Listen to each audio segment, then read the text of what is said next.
안녕하십니까? 반갑습니다. 오늘은 2월 17일 월요일 아침인데 오늘은 그 미국에서 프레지던트 데이라고 해갖고 대통령의 날이에요. 그래서 메이저 할러데이 공휴일이고 오늘은 출퇴근하는 사람이 없어갖고 아주 그 교통이 좋습니다. 17번째 강의인데 오늘은 제목을 제가 보이지 않는 전쟁이라고 지었어요. 보이지 않는 전쟁이란 말로 제가 몇 번을 계속할지 모르지만 한 번에 끝나지 않고 꽤 이제 한 서너 번 이상 할 것 같은 생각이 들어갖고 일단 제가 일로 이렇게 적어놨습니다. 이 전쟁하면 뭐 일반적으로 알다시피 군사적인 전쟁을 일단 우리가 떠올리게 되죠. 그래서 총칼 또는 이런 뭐 대포 미사일 이런 걸로 이제 전쟁을 해갖고는 많은 사람이 죽고 다치고 어떤 한 나라가 이기고 또 지고 승전국이 있고 패전국이 있고 하는 그러한 걸 갖다 일반적으로 전쟁이라고 얘기하는데 우리가 2차 대전 이후에 물론 한국전쟁이 있었고 국지전이 있었지만은 그런 그 군사적인 전쟁보다는 소위 그 보이지 않는 전쟁이라는 이름으로 이 경제 전쟁이 굉장히 심각한 그리고 아주 시리어스한 그런 그 전쟁으로 지금 치닫고 있는 상황이에요. 그래서 과연 우리가 개인적인 그 경제 생활을 하는데 우리가 이제 물론 열심히 노력해 갖고 투자도 하고 또 돈도 벌고 하는 걸 갖다 우리가 하지만은 이런 그 보이지 않는 그 전쟁이 어떤 식으로 되는가 하는 거에 대해서 우리가 잘 모르면은 굉장한 큰 그 불이익을 당할 수가 있고 또 모든 그 이런 사례들을 놓고 보면은 이런 거 보이지 않는 전쟁의 희생양이 되는 경우가 너무 많아요. 그래서 우리가 사는 곳에서 경제 활동을 하되 이런 그 어떤 그 파워 게임이 어떤 그 경제 전쟁이 이루어지고 있는가 하는 거를 우리가 좀 이런 그 역사적인 관점을 통해서 이해할 적에 우리의 그 경제 생활이 좀 더 안정되고 불의의 손해를 당하지 않는 그러한 그 경험을 우리가 할 수가 있을 것 같아요. 특별히 제가 이 이름으로 정했습니다. 제가 그 보이지 않는 전쟁이라고 하는 그 제목을 갖다 얻게 된 거는 지난주에 어떤 그 우리 그 월스트리트 저널에 나와 있는 기사로 제가 시작을 해서 이 제목으로 한번 얘기를 해봐야 되겠다 하는 그러한 그 생각을 하게 됐는데 무슨 그 기사냐 하면은 뭐 여러분들 알다시피 그 자동차 메이커들로서는 뭐 알다시피 우리 뭐 GM, 포드, 토요타 또는 그런 그 뭐 현대, 기아 이런 벤츠라든지 이런 차들이 많이 있지만은 특별히 오토메이커 중에서 한 회사가 어마어마한 그런 그 지금 이 언론에 또는 그 모든 그 이 경제 전문가들의 그 관심의 대상이 되고 있는 회사가 있어요. 그 회사가 과연 어떤 회사일까요? 여러분들이 뭐 들어보셨겠지만은 너무 의외의 회사가 지금 굉장히 큰 이 관심의 대상으로 되고 있는데 그 회사 이름이 바로 뭐냐면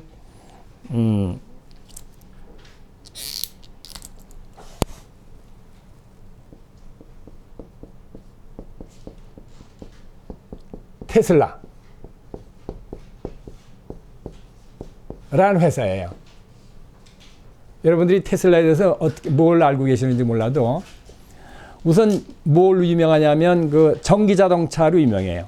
전기자동차로 2011년도에 그 앨런 머스크라고 하는 사람에 의해서 창립이 된 회사고 그때 그 IPO, Initial Public Offering에 의해서 주식을 상장을 했는데 첫 번째 2011년도에 얼마로 시작했냐면 31불로 시작했어요. 31불로. 그렇게 시작을 했는데 뭐 전기 자동차면 뭐 여러분들도 많이 알 거예요. 지금 왜냐하면 그 가솔린 자동차가 너무 공해가 많기 때문에 지금 전기 자동차로 지금 이렇게 쉬프트 돼 가고 있는 그런 과정이에요. 물론 전기 자동차에서 또 수소 자동차나 태양광 자동차로 또 갈 수도 있어요.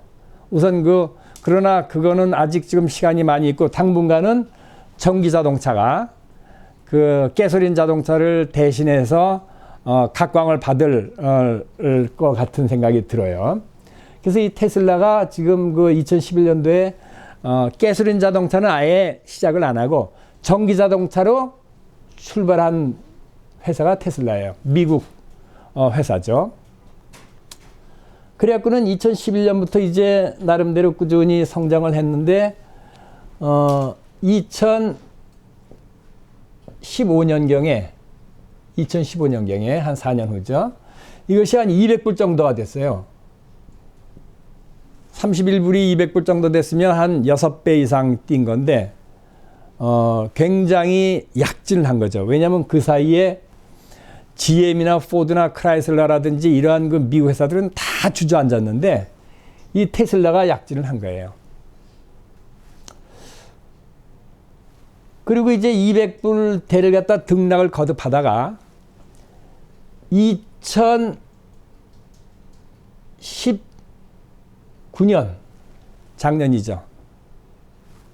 10월 달에 10월 1일 날 주식을 보니까 약 250불이 됐어요. 244불. 뭐 이 정도 오르는 거는 뭐 언더스탠더블. 여기서부터 여기까지 오르는 건 지금 굉장히 많이 올랐지만은 이 정도 오르는 건 그냥 언더스탠더블이에요. 그런데 2019년 10월부터 지금 11월 1일, 12월 1일, 1월 1일, 2월 1일 4개월 정도 지났어요. 4개월 정도 지났는데 이 244불짜리가 얼마로 됐냐면 얼마로 됐겠어요? 이 최고점이 2월 4일이에요. 2월 4일 날 얼마가 됐냐면 244불짜리가 968불. 이게 상상도 못하는 거예요. 어떻게 4개월 만에 이 주가가 이렇게 됐느냐. 그러면 이 4개월 동안에 새로운 차를 갖다 만들었느냐? 그것도 아니에요. 새로운 디자인이 나왔느냐? 그것도 아니에요. 뭐 새로운 어떤 그 뉴스거리가 생겼냐? 그것도 별로 아니에요. 근데 왜 이러한 일이 벌어졌을까? 이걸 갖다 제가 이제 나름대로 생각하고 탐구하다가 오늘은 내가 보이지 않는 전쟁이라는 제목으로 말씀을 시작을 해야 되겠다. 라고 이제 결론을 내린 거예요. 물론 지금 2월 4일에서 2월 14일 날, 마지막 날 2월 14일 날은 조사해 보니까 804불로 끝났어요. 이제 오늘도 주식시장이 쉬니까 내일부터 시작인데 804불. 근데 이 968불에서 804불로 떨어진 거는 왜 떨어졌냐면 이 테슬라의 그 배터리 공장이 중국에 있어요. 근데 지금 알다시피 코로나 바이러스 소위 그것 때문에 중국 공장이 거의 지금 문을 닫다시피 하니까 지금 이제 딜버리 차질이 있어갖고 그래서 이제 떨어진 것이지 이거는 뭐 떨어졌다고 볼 수 없어요. 다른 현대라든지 뭐 그 밖에 있는 그 중국 공장에 영향을 받는 자동차들은 전부 영향을 받고 있으니까 뭐 간단한 얘기로 현대 기아도 지금 한국에서 차 만드는 거는 지금 중단됐어요. 왜냐하면 중국에서 와야 되는 그 부품이 지금 그 부품을 만드는 공장 자체가 문을 닫았기 때문에 당분간 지금 만들지 못하고 있는데 어마어마한 적자를 보고 있죠. 그것 때문에 전부 실적 악화로 다 스탁이 떨어지지만 이 정도 떨어지는 건 굉장히 테슬라로서는 양호한 그러한 상태예요. 그러면 10월 1일부터 2월 4일까지 무려 244불에서 250불로 따지면은 거의 4개월 만에 4배, 3배, 4배가 올랐는데 이런 예는 스탁 마켓으로도 굉장히 드물어요. 물론 이 사이에 약진한 회사들이 있어요. 애플 같은 회사가 이 4개월 동안에 거의 2배로 뛰었어요. 애플이. 그렇지만은 이렇게 많이 뛴 회사는 있을 수가 없는 거예요. 테슬라. 근데 여기에 무슨 어떤 제가 보기엔 좀 음모가 있다. 전 이렇게 보는 거예요. 우선 제가 스탁 값이 어떻게 결정되는가 갖다 제가 조금 설명을 해 드릴게요. 그리고 이러한 음모가 과연 이 한 케이스만 있느냐? 그게 아니고 정기적으로 있는 거예요. 정기적으로 있고 이러한 보이지 않는 전쟁에 대한 흐름이라든지 이런 것 갖다 우리가 알 적에 잘못된 투자를 선택하는 일이 없도록 우리가 큰 그림을 좀 이해하는 것이 필요한 거예요. 예를 들어 특별히 이 금융계통에 또는 투자은행이라고 있어요. 투자은행. 투자은행의 대표적인 것이 미국에서는 모겐 스탠리하고 이제 골드만삭스. 그게 이제 가장 소위 브레인들이 모이는 투자은행의 정점에 있는 회사들이에요. 여기에는 그야말로 내노라는 하버드나 이런 예일에서 최고의 이 두뇌를 가진 사람들이 거기 들어가서 이런 말하자면 투자의 전략을 짜고 좋게 얘기하면 투자의 전략을 짜는 거예요. 또는 그것이 조금 이렇게 되면은 이 주가를 조작한다고 하면 그게 불법적인 의미가 있지만은 합법적인 조작도 많아요. 합법적인 조작. 왜냐하면 이 주식값이라고 하는 다른 물건과 마찬가지로 수요와 공급에 의해서 주식값이 결정이 돼요.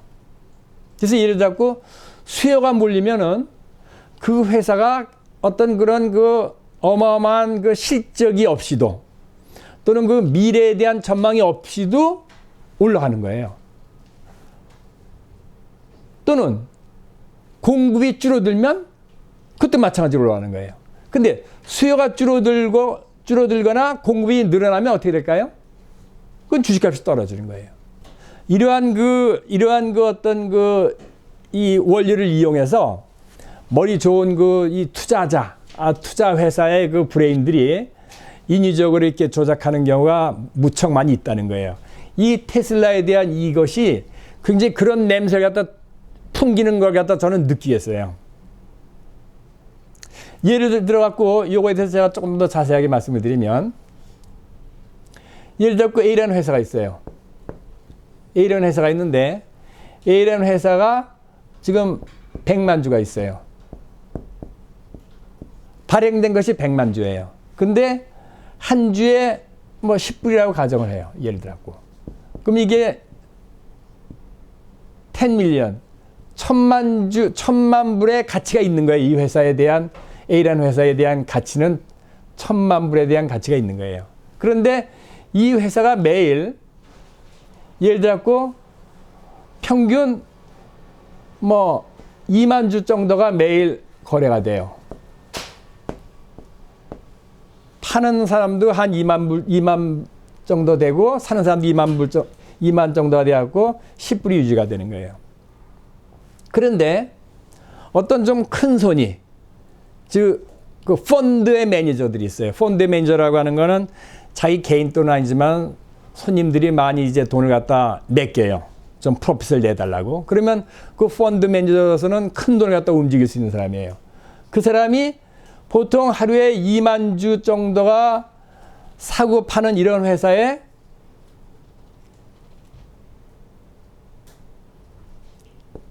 만 주를 갖다 구입하겠다고 가정을 해요. 딱 구입하겠다. 그러면 이 10불짜리가 올라갈까요? 내려갈까요? 당연히 올라가죠.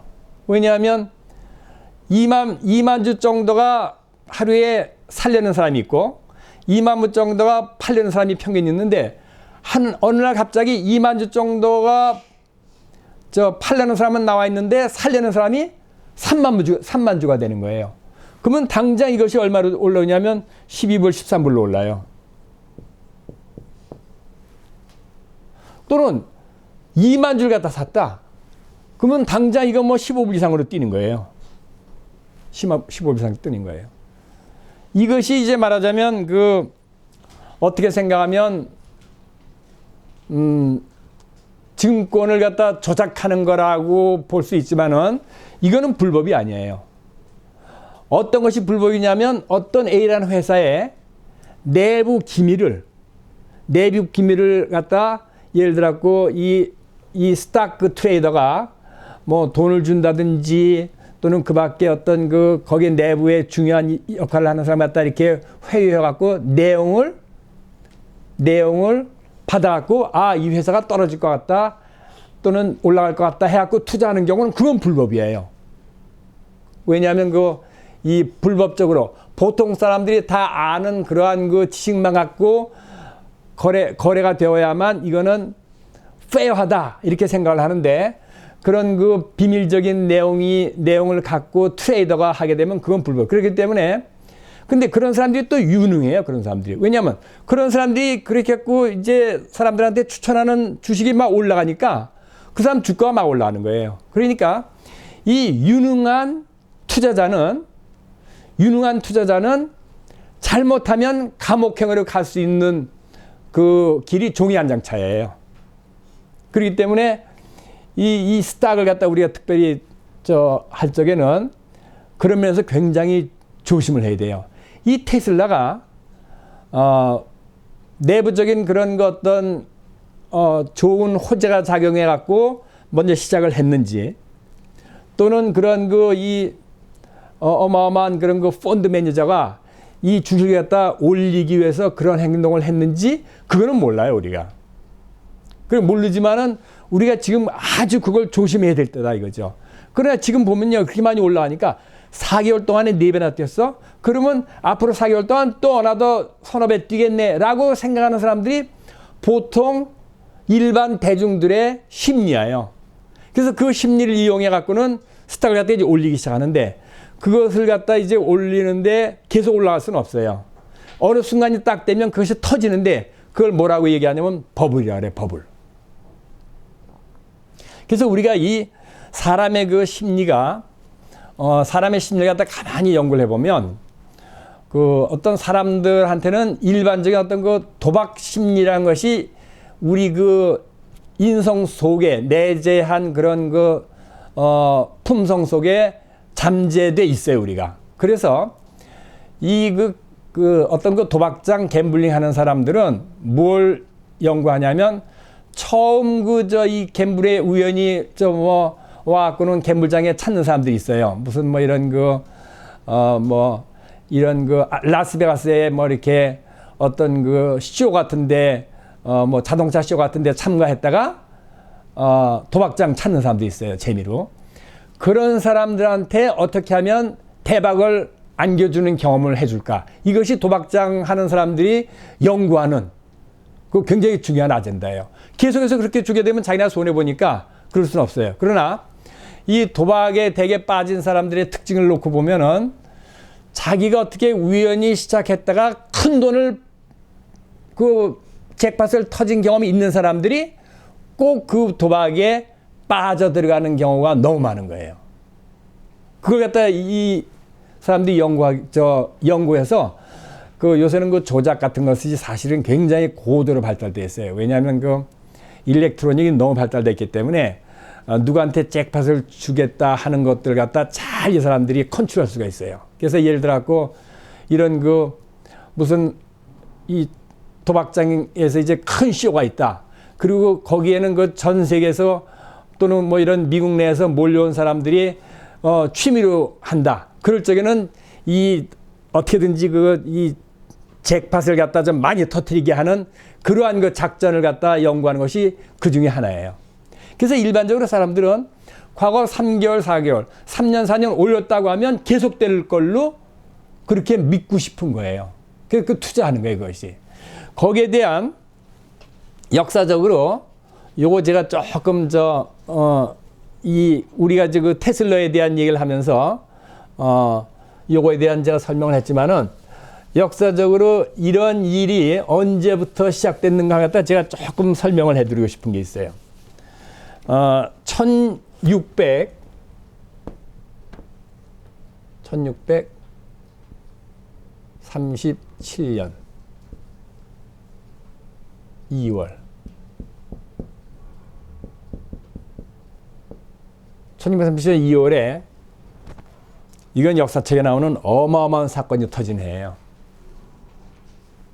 어떤 나라에서 터졌냐면 여러분들 아다시피 네덜란드, 더치라고 하는 나라. 그 네덜란드가 1920년대, 30년대에는 유럽에서 최고로 그 요새 얘기하는 그 GDP가 가장 높은 나라가 네덜란드예요. 네덜란드는 나라가 조그매요. 국토가 적고 그 다음에 국토의 또 한 3분의 2 정도가 바다 해면보다도 낮아요. 그렇기 때문에 거기에서는 이제 이 바다를 갖다 잘 막아갖고는 그 도시를 갖다 유용하게 쓰는 나라인데 자원이 별로 없고 그렇기 때문에 보통 이제 장사 기술이 많이 발달되어 있죠.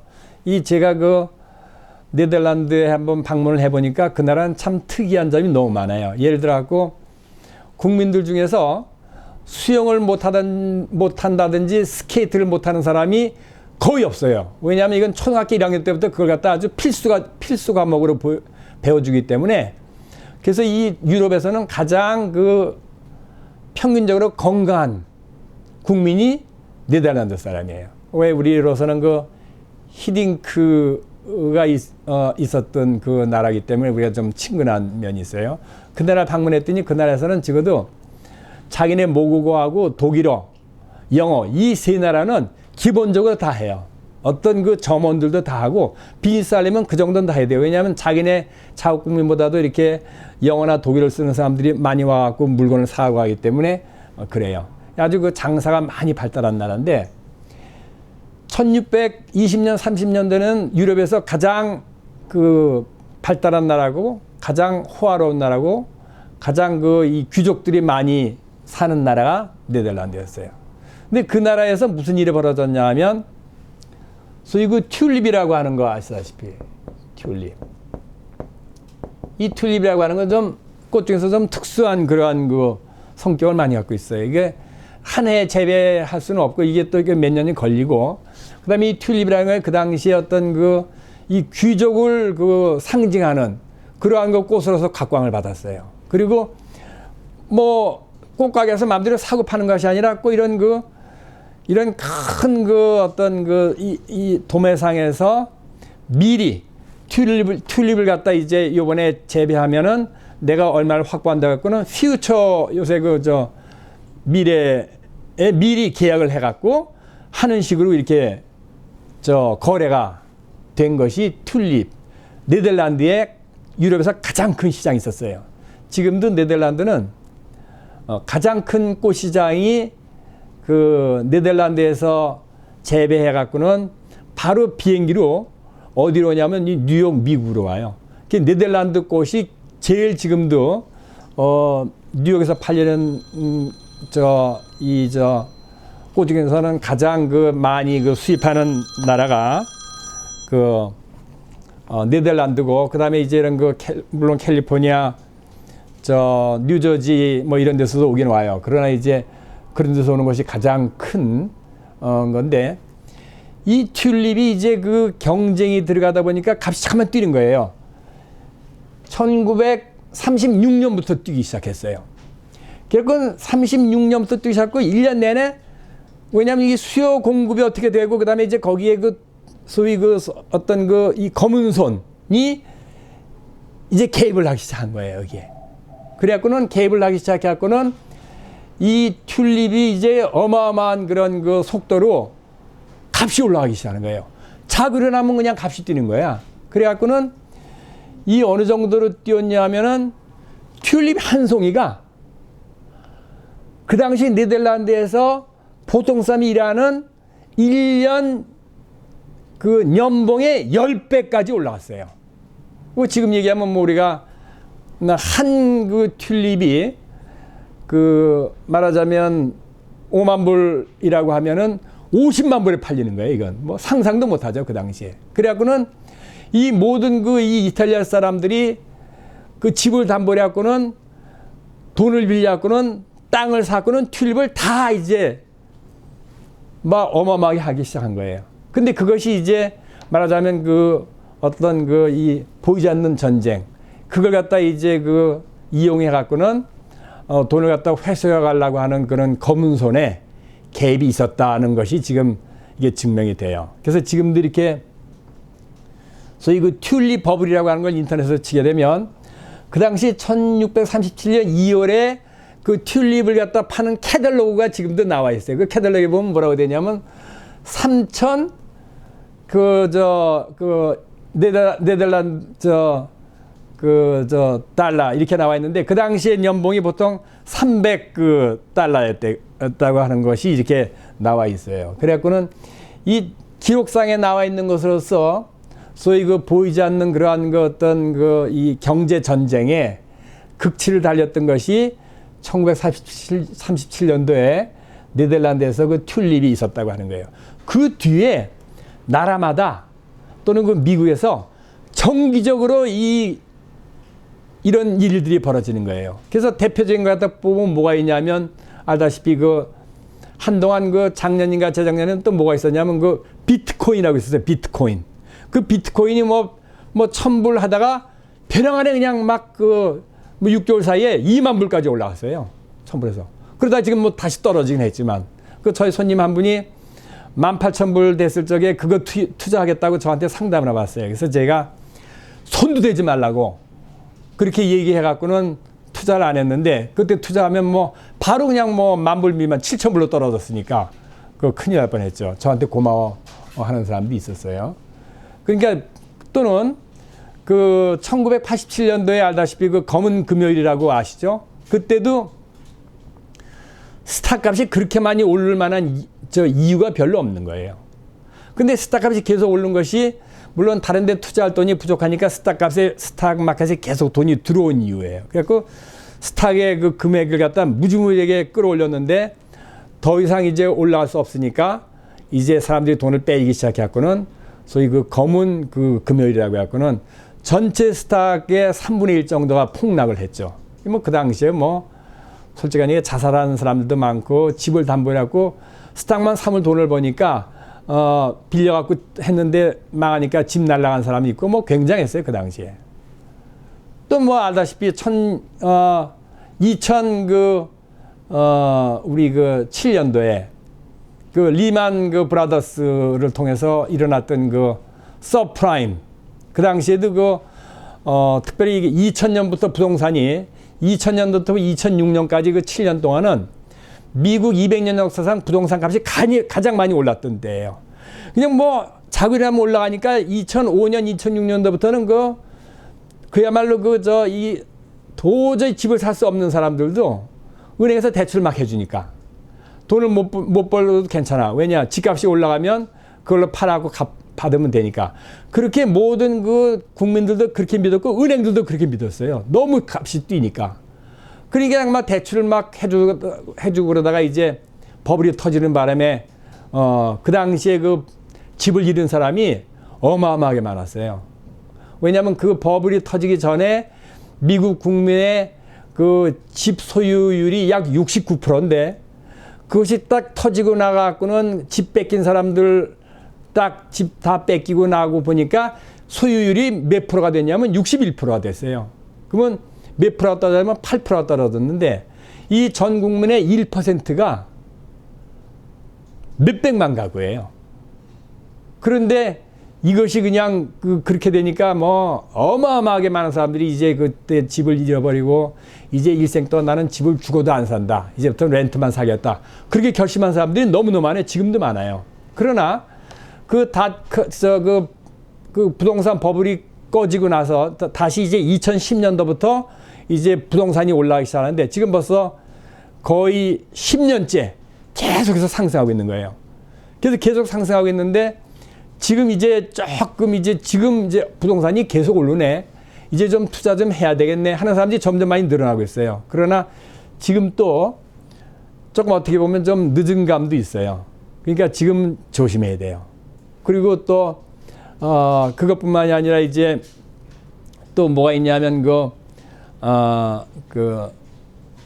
닷컴 버블이라고 해갖고는 아다시피 1998년, 99년도에 소위 그 IT 산업이 막 발달했을 적에 그때 뭐 그냥 뭐 하여간 뭐 물론 그 당시 그 아마존 같은 것도 그때 나왔지만 뭐 아마존 뭐 이런 것들 뭐 애플 이런 것들이 이제 뭐 앞으로 각광을 받으니까 근데 그때 아마존에 투자한 사람은 지금 뭐 몇만 배 올랐으니까 좋아하지만은 그 당시에 그 닷컴 버블이 왜 그런 말이 나왔냐면 그때 IT 산업이 100개가 나왔다고 하면 100개 나왔다면 95개 이상은 망했어요. 나머지 그 5개 남은 것이 지금 그렇게 대박을 치는 것이지. 그러니까 지금 95% 그 당시에 투자했던 많은 사람들은 돈을 다 잊어버린 거예요. 그렇기 때문에 그러한 그 우리의 그 어떤 그 보이지 않는 전쟁, 이 돈의 흐름이 어떤가 하는 걸 갖다 우리가 좀 아는 것이 굉장히 중요해요. 제가 오늘 얘기하고 싶은 것들 중에서 많이 못했는데 제가 다음 주에는 보이지 않는 전쟁 2라는 이름으로 해갖고 제가 정말 얘기하고 싶은 거 다시 이야기를 갖다 제가 계속을 하겠습니다. 조금 길었지만 오늘 감사합니다.